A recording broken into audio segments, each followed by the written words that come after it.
Bonjour à tous, je vous souhaite la bienvenue dans ce premier tutoriel qui appartient donc à la formation sur la création de jeux en HTML5 et en JavaScript. Alors ce tuto sera le premier d'une longue série. J'ajouterai les tutos au fur et à mesure que je les ferai et je tenterai de les améliorer par rapport aux avis que vous me donnerez. Alors ce que vous aurez besoin donc pour suivre à bien cette formation, ce sera quand même de bonnes bases en HTML5 et en JavaScript, tout particulièrement pour les canvas. Si ce n'est pas le cas, je vous propose de le réviser et de revenir vers cette formation, histoire de ne pas être perdu. Alors, tout au long de la formation, je vais utiliser donc un framework. Donc, il y en a pas mal qu'on peut utiliser pour la création de jeux, mais pour ma part, donc j'ai choisi Canvas Engine. Voilà, donc c'est un framework assez complet et assez simple d'utilisation, donc ça sera pas mal donc, pour cette formation. Sachant qu'on peut tout aussi bien créer un jeu en HTML5 sans utiliser de framework, mais le code devient vite lourd, ça peut être beaucoup plus long, alors qu'on peut simplifier la vie en utilisant des frameworks de ce style. Donc pour l'installer, vous allez sur Download, JS Minified Only.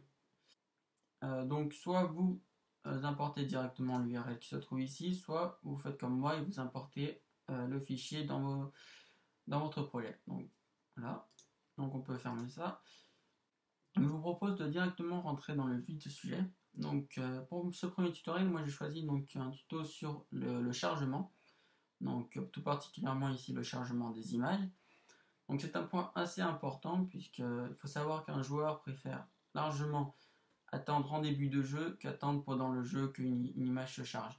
C'est assez frustrant pour quelqu'un d'être en train de jouer et puis là de devoir attendre tout d'un coup. Il préfère avoir à attendre tout au début pour avoir un jeu qui soit fluide tout le long. Donc c'est ce qu'on va faire ici, ce qu'on va apprendre à faire ici. Donc voilà, donc on chargera le contenu. Donc là je suis en local, en plus on est les images sont déjà dans le cache, donc le chargement est instantané, on passe directement de 0 à 100%. C'est pour ça que pour la suite du développement, je vais directement développer en ligne pour pouvoir ensuite vider le cache plus facilement et avoir un vrai chargement. Hop, voilà.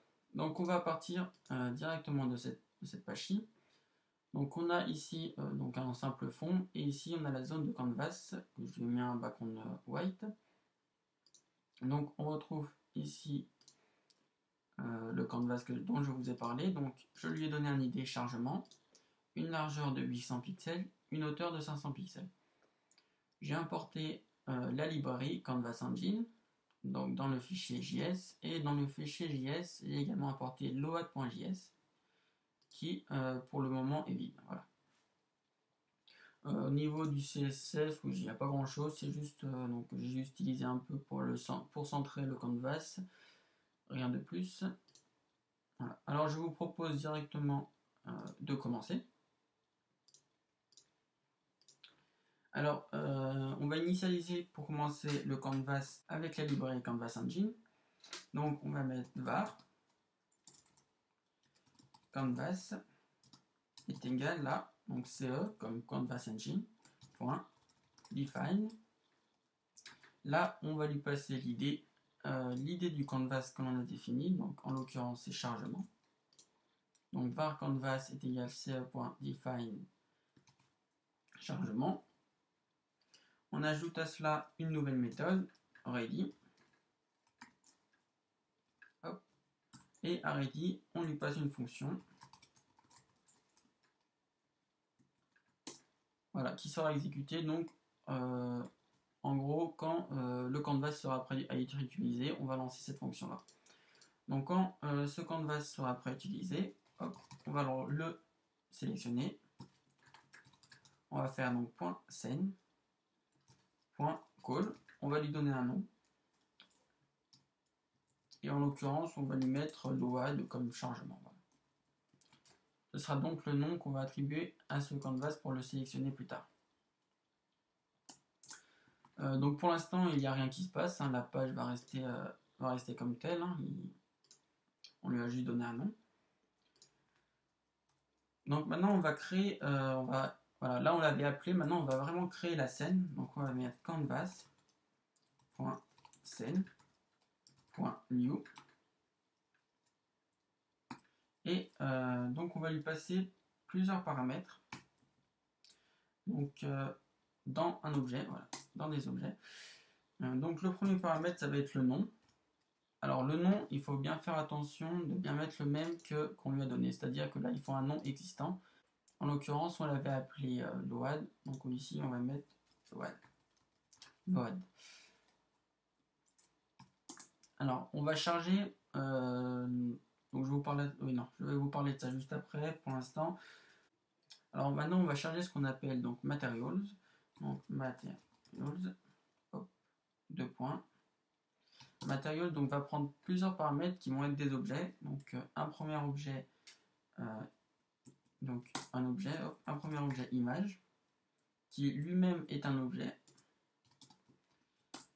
et il va prendre plusieurs paramètres que l'on va définir. Donc là on va mettre les noms qu'on veut. Alors si vous vous souvenez bien, ce qu'on veut réaliser, voilà, c'est ça. Donc alors la barre de chargement est constituée d'une barre qui valide en gros la progression et d'une barre arrière, voilà, comme une barre de progression normale. Donc on va avoir deux images. Donc ça va être barre empty, une barre comme ceci qui va être vide. Et à fur et à mesure que le chargement se fera, on va avoir la barre full qui va remplir la barre empty. Donc on va donc précharger en fait ces images. Donc dans les attributs, on va mettre, dans les paramètres, on va mettre donc barre full, 2 points. Et là donc on va indiquer le chemin vers l'image à charger. Donc image, barre full, .png. De la même manière, on fait barre empty, image, barre empty, .png.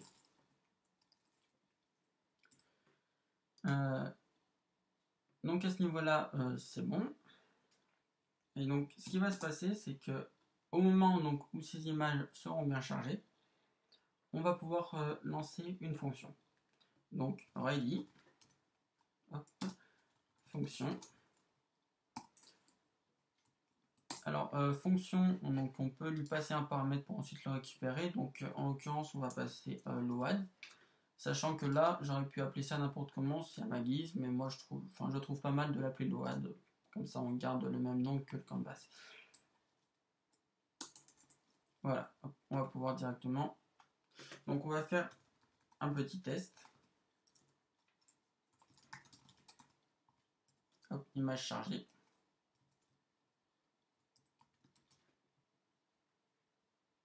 Donc là, ça m'indique une erreur, mais c'est juste mon éditeur qui n'a pas reconnu ceci. Mais sinon, tout est bon. Hein. Donc on teste ça directement. Et là, donc on a bien image chargée. Donc là, on n'a rien qui s'affiche, c'est tout à fait normal, mais on a bien les images qui ont été chargées. Voilà. Donc à ce niveau-là, tout est bon. Donc à savoir qu'à la base, on a vraiment besoin que de ces deux images pour pouvoir afficher donc, le texte et la barre de chargement. C'est vraiment le minimum au lancement. Sachant que les deux barres font quoi, les deux réunis doivent faire quoi, 10 kilooctets, donc c'est vraiment chargé rapidement, donc il n'y a pas vraiment besoin d'attente. C'est pour ça qu'on peut directement passer comme ceci. Vous comprendrez ce raisonnement plus tard. Donc alerte image chargée, maintenant on peut supprimer ceci. Et on va directement commencer donc à afficher ces images à l'écran, ainsi que les textes, donc comme chargement, et 100%, ce sera 0% pour nous. Alors, on va mettre var pourcentage, var pourcentage est égal à 0, donc à la base le pourcentage de chargement est égal à 0. Alors on va appeler background, on va nommer une variable background, donc background est égal à 10 points, et on utilise la méthode donc create element. De la même manière, donc tis.createElement, donc background va être en fait un enfant du canvas hein, directement. De la même manière, donc on va faire bar full est égal à tis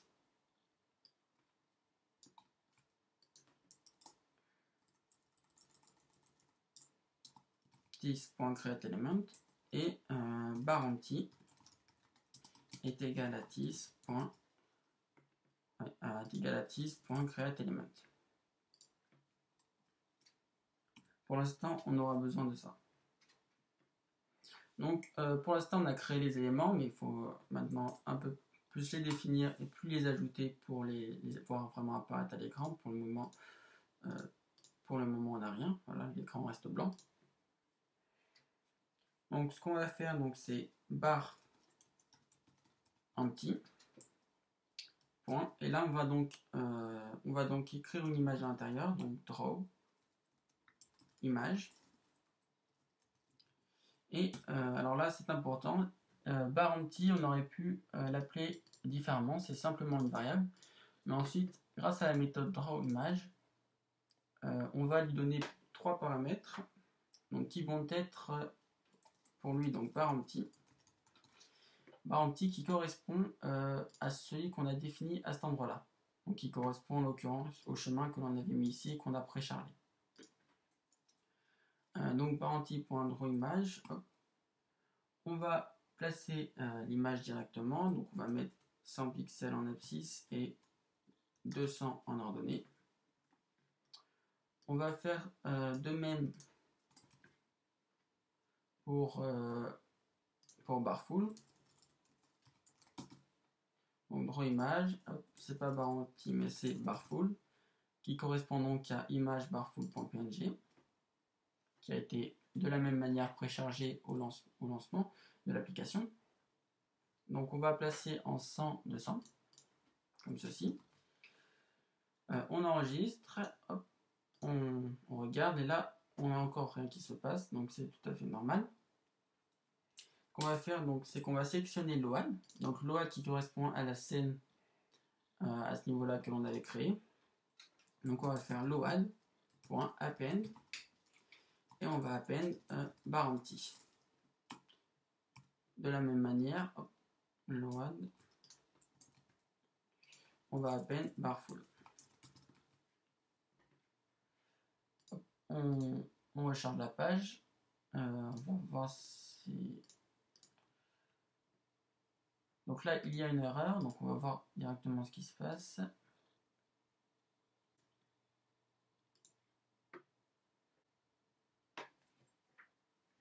Alors oui, c'est à ce niveau-là que donc voilà, c'est pas image, c'est bien image avec un S. Donc ça me disait que ça n'existe pas, c'est normal puisqu'il allait chercher dans image avec un S, mais je ne l'avais pas défini avant. Donc là, donc voilà, l'image a bien été chargée et maintenant on a une dernière chose à faire qui sera donc le rendu, puisque le rendu ne va pas s'actualiser si on n'a rien fait. Donc une fois qu'on est prêt, on passe ici, hop, et une fois que tout est bon, on va faire le rendu. Donc render, hop, fonction, on va lui passer le même paramètre, load. On aurait pu de même l'appeler différent, par exemple load render, je préfère garder load. Donc on va mettre load, point, et on appelle la méthode refresh, hop, et on sauvegarde. Non, ça doit tout être bon. Voilà, on a bien l'élément qui s'est chargé. Donc là, ce qui se passe, c'est qu'on a les deux éléments donc superposés, c'est-à-dire que la barre full passe par-dessus la barre empty, donc c'est un peu ce qu'on veut au final, puisque au 100%, elle serait comme ceci. Donc pour lui donner un pourcentage à cette barre full, on va lui, à ce niveau-là, donc niveau de barre full, on donne un troisième paramètre qui va être la largeur. Donc on peut mettre en pixels, mais nous on va mettre donc en pourcentage. Donc on va mettre par exemple 15%.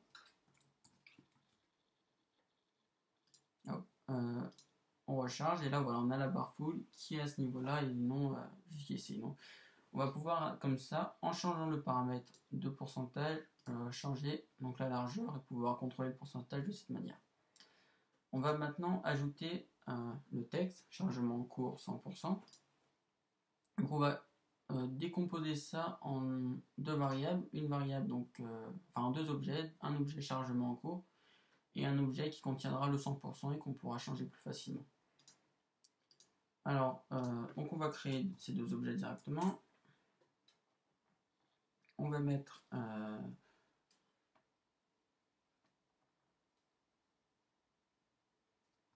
text load est égal à tis.createElement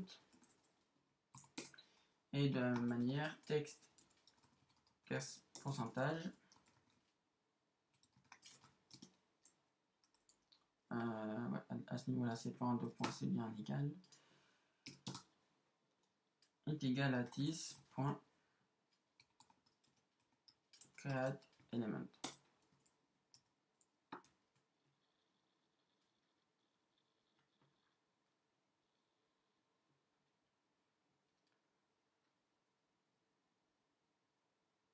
Maintenant que ces deux objets sont opérationnels, on va pouvoir donc leur ajouter on va pouvoir les définir plus précisément. Donc pour text load, on va donc faire un fill style, donc le style du remplissage. On va mettre donc ça en black. Hop, text load.font. On va la mettre en 18 pixels avec une font famille Carla, qui est celle que j'ai importée dans mon CSS. Et en dernier lieu, text load.fill text. Et là, donc, on va mettre le texte qu'on voulait, donc chargement en cours. On va le placer en abscisse et en ordonnée.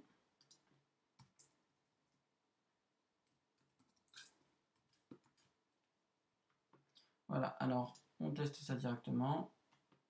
Donc là, on a... Ah oui, donc il faut maintenant qu'on a bien créé l'élément, il faut bien ajouter. Hop, donc load, append, et on va append donc text load.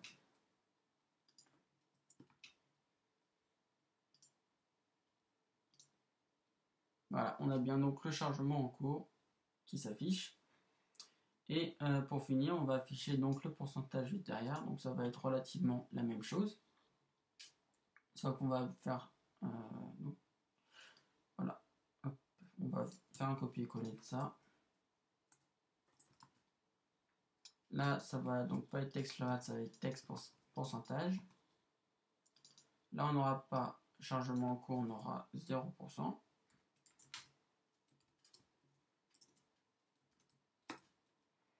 On va le placer en 490, 180.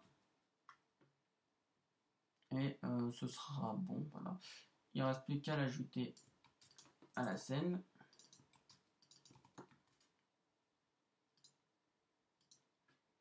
Voilà, donc là on est donc là oui, à ce niveau là on est tout bon, on a bien le pourcentage qu'on pourra changer ensuite au chargement, on a nos textes qui sont affichés prêts à être modifiés pour le pourcentage à 0%.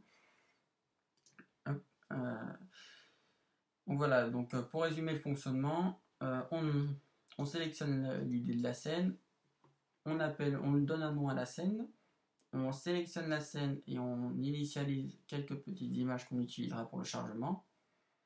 Une fois que ces petites images sont prêtes, hop, on initialise plusieurs éléments qu'on affiche. Donc il faut rester simple et pas des éléments trop lourds pour pas qu'il y ait un chargement de chargement, si on peut dire ça comme ça. Et une fois que tout ça est bien fait, que les images sont affichées, donc on lance le render et donc on rafraîchit le canvas. Voilà. Et on a donc après donc cet affichage là qui est OK. Maintenant, ce qu'on va faire, donc, c'est qu'on va charger des images. Donc, dans les images, on trouvera le fond d'écran qui va s'afficher en premier dans le chargement. Donc, dès que l'image de fond est chargée, hop, on l'affiche derrière. Et ensuite, pour que le chargement dure un peu plus longtemps et qu'on puisse vraiment comprendre le fonctionnement, j'ai appelé plusieurs images donc un peu plus grosses. Donc, Big Image 1, Big Image 2, voilà. Des images plus lourdes qui mettent un peu plus de temps à charger pour qu'on puisse voir bien l'évolution du chargement.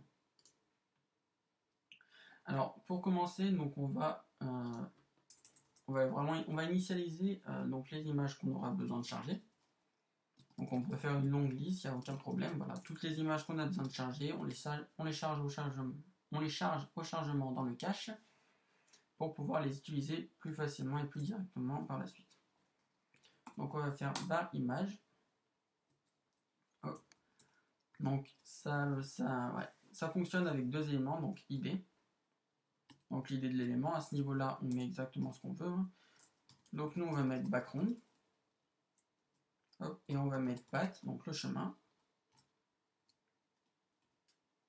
Et on va mettre donc image bg.pk.jpg.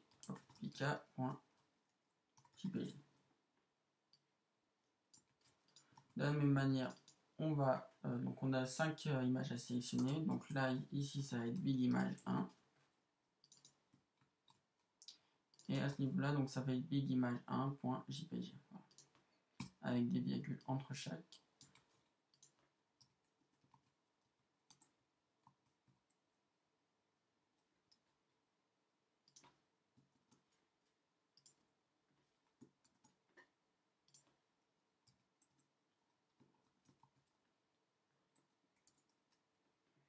Donc là, ça va être la 2, la 3, la 4. De même ici. Voilà, donc là, on a bien défini toutes les images qu'on aura chargées. Donc le background et d'autres images plus grosses qu'on devrait utiliser plus tard. Donc là, on les utilisera pas plus tard, bien entendu, mais c'est vraiment pour le tuto, montrer comment ça fonctionne.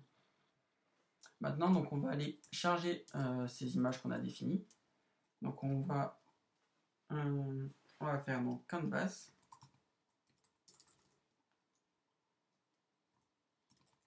Canvas.materials.load. Alors là, on donne le paramètre que l'on veut charger. Donc nous, ce sera image.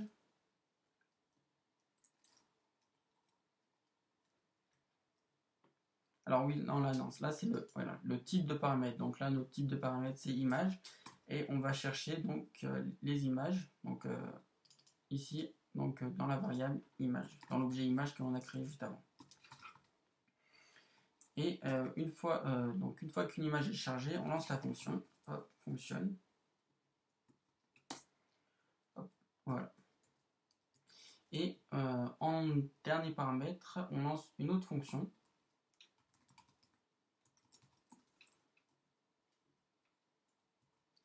Une autre fonction qui sera lancée lorsque le chargement sera totalement terminé. Donc on va commenter un peu tout ça.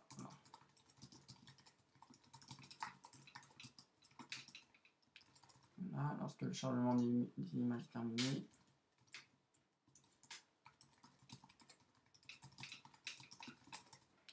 Hop, on peut commenter ça également.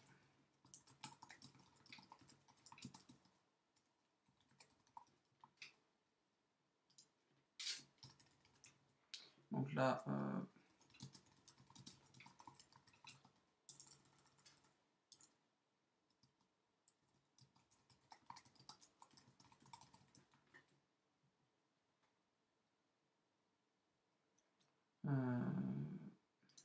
ici, donc on crée des éléments.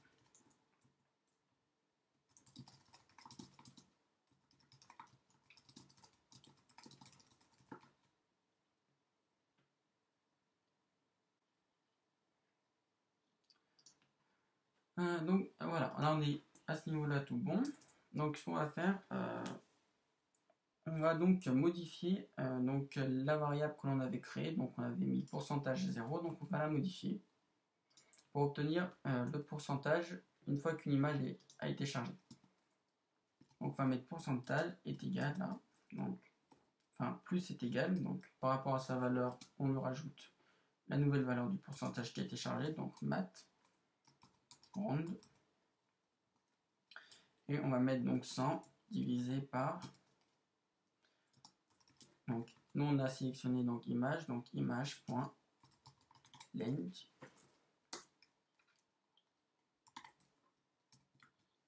Voilà, ainsi on va pouvoir récupérer à l'intérieur la valeur du pourcentage actuel. Donc on va directement pouvoir voir le résultat très facilement. Donc en sélectionnant hop, barre, non, ouais, on aurait pu sélectionner celui-là, je préfère qu'on regarde ça directement au niveau du texte. Voilà, texte pourcentage, en validité, et plutôt de mettre 0, donc à ce niveau-là, on va mettre donc pourcentage.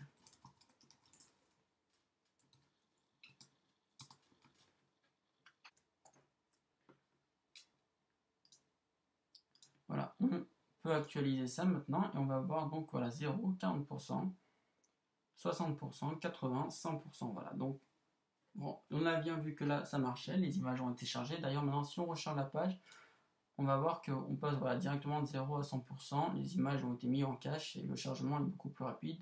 Donc voilà, si on aurait continué le jeu, si on voulait appeler les images, elles auraient été appelées directement, donc c'est bien ce qu'on voulait. Maintenant on va éditer ça pour que la barre de pourcentage évolue également. Donc de la même manière c'est assez facile, hein. Donc on sélectionne pas à ce niveau là mais on sélectionne la barre full. Au lieu de mettre 15 à ce niveau là, on met donc pourcentage, la valeur de la variable, hop, plus de %. Hop, on actualise et voilà, on a bien la barre qui a progressé. Donc pour que vous voyez un peu mieux ce qui va se passer, je vais vider un peu l'historique, enfin vider le cache. Voilà, on recharge et donc voilà 20, 40 et on a la barre qui évolue, qui va évoluer au 60%, 80, 100%. Voilà. Donc là on a toutes les images qui ont été chargées, on a bien vu l'évolution des deux. Alors maintenant ce qu'on voudrait c'est que dès que cette image de fond est chargée, on l'affiche pendant le chargement. C'est plus convivial pour un chargement d'avoir une petite image de fond, donc dès qu'elle est chargée on l'affiche. Alors pour ça donc on va récupérer, donc il faut savoir, donc pour cet objet on va pouvoir le numéroter de 0, 1, 2, 3, 4 et on va pouvoir ensuite sélectionner l'ID correspondant. Donc ce qu'on va faire c'est qu'on va, sachant que là c'est comme ça se comporte un peu comme une boucle, ça exécute ce qu'il y a là à chaque fois qu'un élément est chargé. Donc on va faire var i est égal à 0, donc de base.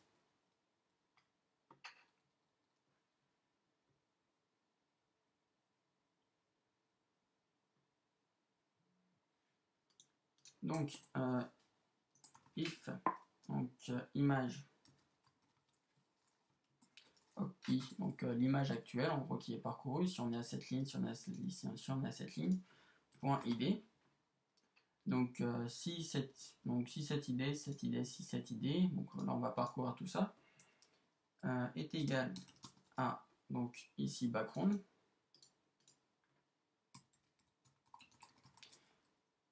Alors dans ce cas là, qu'on va faire donc c'est qu'on va afficher le background en fond. Donc tout simplement, donc on va créer donc un nouvel élément, donc var, on va appeler ça bg pour ne pas reprendre background, est égal à new image. Donc je ne fais pas de la même méthode qu'en haut, c'est voulu, hein, pour vous montrer un peu comment on peut faire de cette méthode là. Donc ensuite bg.src, on fait de cette méthode puisqu'on ne l'a pas chargé précédemment, on ne peut pas donc récupérer directement le chemin. Donc bg.src est égal image, donc i, donc l'image où on se trouve, et on va mettre .paf pour récupérer le chemin. Donc .paf.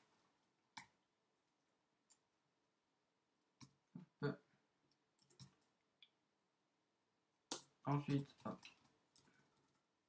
Donc ensuite on récupère donc l'élément background que l'on avait créé à cet endroit là mais que l'on n'avait pas utilisé, hein, et que l'on n'avait pas non plus chargé. Donc on le récupère ici, donc l'élément a déjà été créé, on simplement le récupère et on va mettre donc background.draw image. Alors qu'est-ce qu'on fait comme image? Donc on fait bg et on met donc en pixel, enfin en position 0 et 0, on veut qu'elle soit calée en haut à gauche. Donc là on a oui, là j'ai fait une petite erreur, c'est bien image.id, voilà, à ce niveau là. Donc là on a bien fait l'image et maintenant il nous reste plus qu'à l'ajouter. Donc load.append et on append quoi? Donc le background. Voilà. Et pour terminer, à ce niveau-là, de la même manière qu'on le ferait pour une boucle, on fait donc i plus pour incrémenter, pour pouvoir bien parcourir tout ça. Hop, on recharge et là, non, attends, là je me suis trompé de fenêtre, voilà, c'est bien celle-ci. On recharge 20%. Donc là, on a une erreur au 20%, c'est-à-dire quand l'image va vouloir être chargée, on a eu une erreur. Image is not defined. Oui, alors c'est normal. À ce niveau-là, c'est à ce niveau-là, c'est image avec un S. Voilà.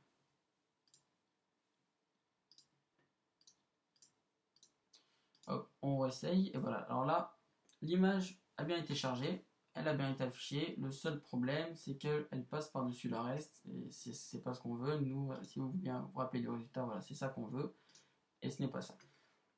Alors, ce qu'on va faire, c'est qu'on va tout simplement appeler une petite méthode qui va régler ça. Donc, on va mettre background point global composite opération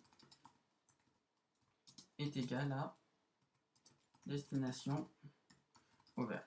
Donc si vous voulez plus d'infos sur global composite opération, vous pouvez aller chercher, faire un petit tour sur Google, hein, vous trouverez pas mal d'informations sur les différentes valeurs qu'elle peut prendre. En tout cas, en mettant donc destination ouvert, on va avoir l'image qui va passer derrière au lieu de devant. Et voilà, donc c'est exactement ce qu'on voulait. Donc à ce niveau-là, tout est bon. Donc on va revider le cache histoire de revoir un peu le résultat. Hop, voilà, et on a l'image qui se charge petit à petit, 40%, 60%, 80%, 100%. Donc voilà, j'espère que ce petit tutoriel vous a donné envie de continuer la formation pour pouvoir découvrir comment créer votre propre jeu en HTML5. J'attends vos avis sur le tuto pour pouvoir améliorer au fur et à mesure. Et je vous dis à la prochaine.